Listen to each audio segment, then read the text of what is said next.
Many different compounds in cannabis. Two of the most common ones are THC, tetrahydrocannabidiol, which is the stuff that's psychoactive. It makes somebody develop a high. And then CBD, cannabidiol, is there's receptors throughout the body for this particular substance. There's CBD1 receptors, CBD2 receptors. These are the two most common ingredients in cannabis. CBD, there's been shown for some time now, decades, that it can have a medicinal effect. Specifically, some of the early studies showed on convulsive disorders or seizure disorders. CBD is the more medicinal part of these compounds. One chemical in marijuana, THC, is responsible for the psychoactive effects or the high. It also combats nausea and pain. But another chemical, called CBD, seems to have additional benefits. In San Francisco, these researchers say that compound, CBD, can kill cancer cells and stop them from metastasizing in human cells and mice. My name is Alan Zupkin. I'm board certified in addiction medicine and I have a practice here in Central Florida. I treat people whose lives have been totally ruined by drugs and alcohol. If I ask my patient population what are their three most common complaints, I hear anxiety, panic attacks, sleep disorders, chronic pain. When I found out about CBD, I was really encouraged because CBD oil is extremely beneficial for those three things. So I said this was a perfect match for my patient population. Another thing as a physician that I really found comforting was that there's a tremendous amount of research that was done on CBD long before the product was available. There is sound science that backs this product up. When any physician hears that there are receptors for CBD in the brain, that it works on the limbic system, which is the brain's emotional system, they can really understand how this can be beneficial to their patients. Other benefits apparently are anti-inflammatory effects. There are reports about its early research use in treating cancer. There are many patients that have social anxiety disorder. CBD would play an important role in treating them. There are neuroprotective effects of CBD, so we're really just at the start of research to understand all the different ways that this product can be used. So I'm really excited about using it and happy for the opportunity to offer it to my patients. People with social anxiety disorder have extreme fear of getting into social situations.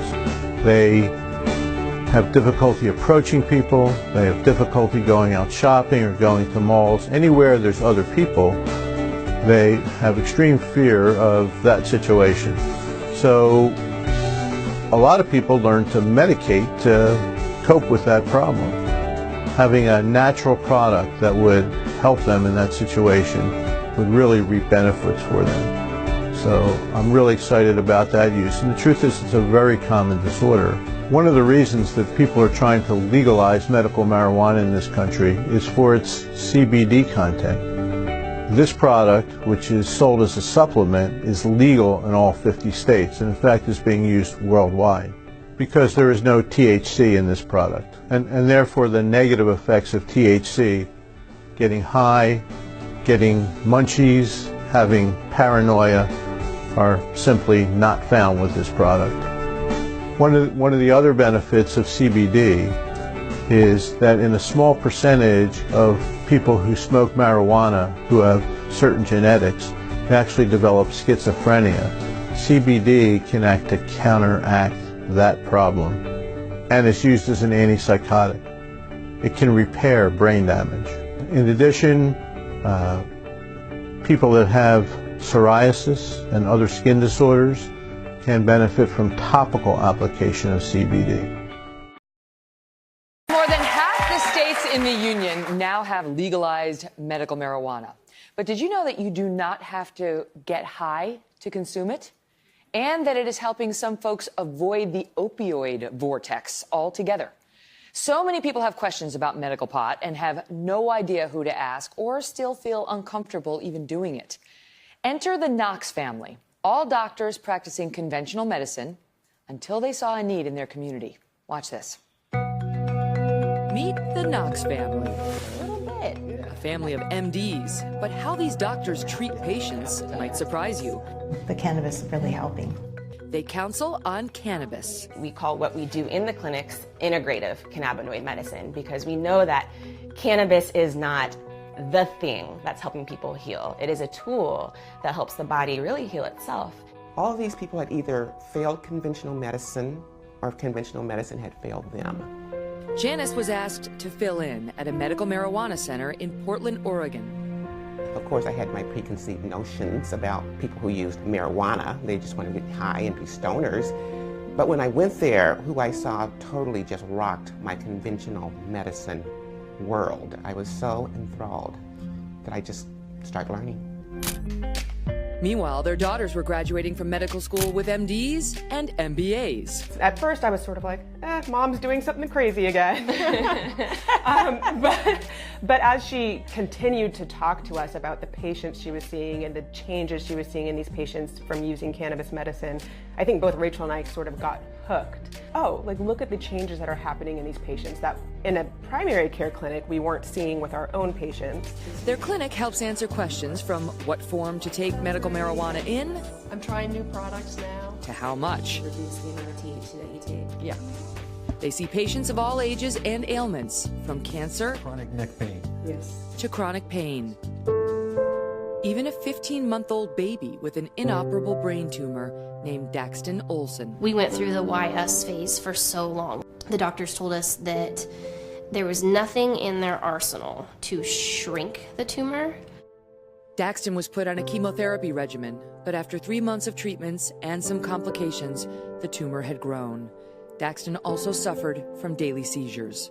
It's such a weird thing to even consider as a parent, like, am I really gonna give my 3-month-old son cannabis? And then as soon as we got him on cannabis, we did another 3 months of chemotherapy, and his tumor shrunk 26%. His seizures have gone down from 15 a day to 1 every 2 weeks. Look at you, you've grown so much.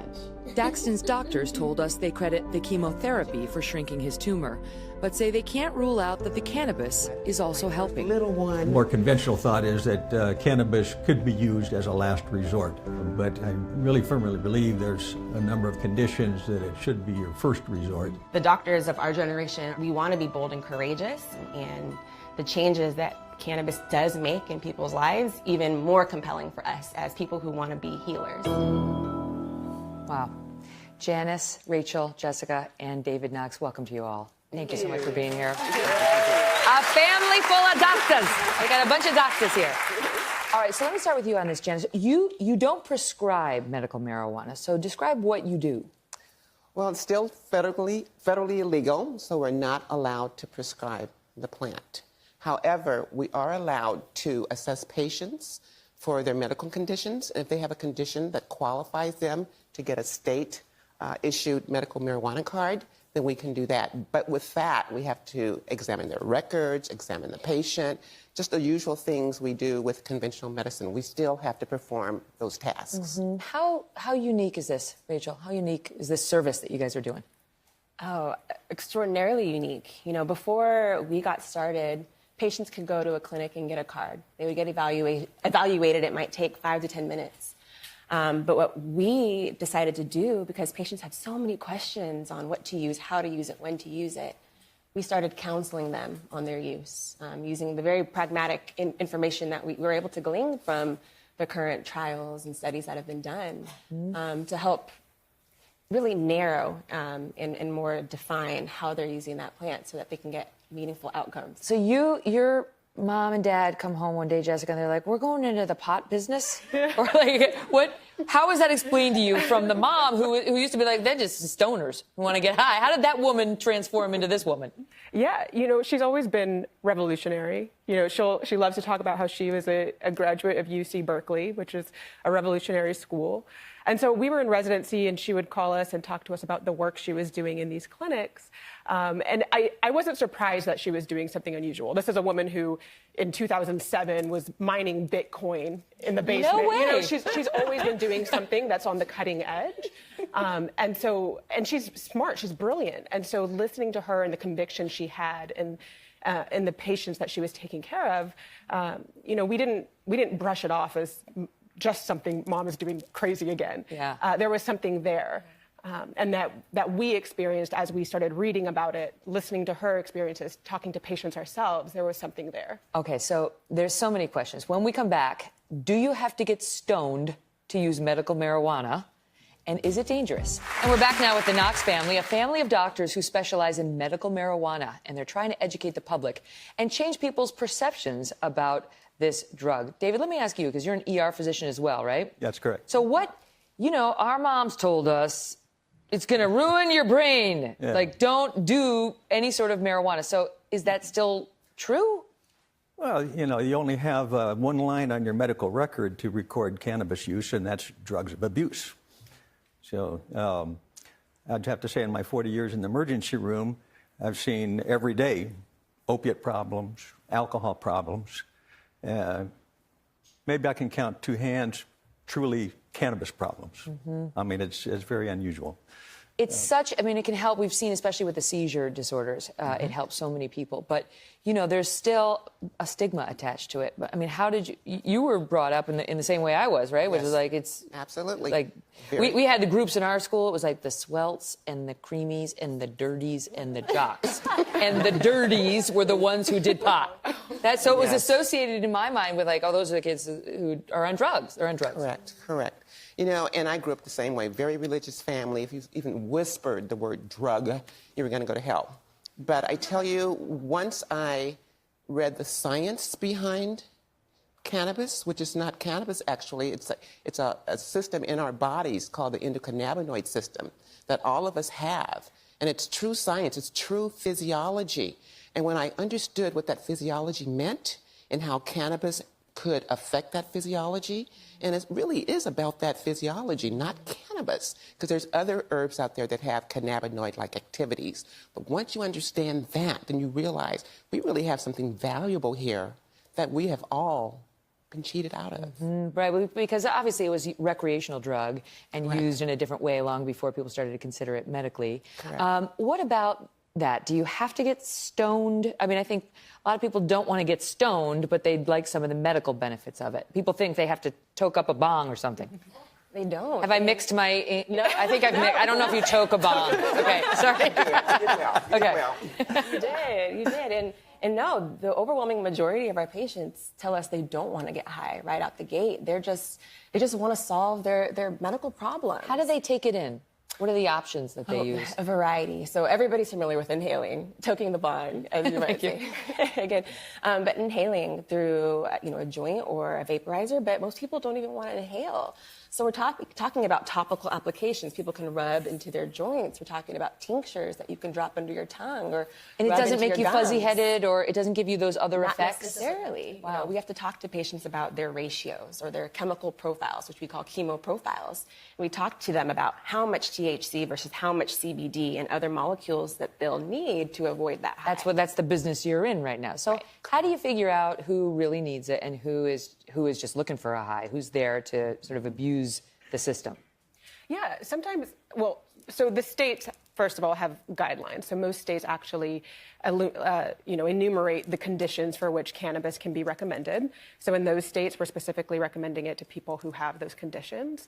And in states where it's not so obvious if the patient has a condition that, might be appropriate or not, you really just talk to the patient and figure out what they want. They'll tell you. I think the first thing so many of our patients say to us is, I don't want to get high. This is the wave of the future, though. I mean, it's been legalized in so many states. We're more than half now, 29 plus Puerto Rico and Guam.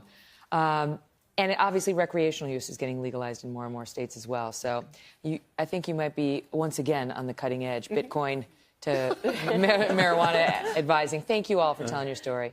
All the best. Thanks for having us. We'll be right back.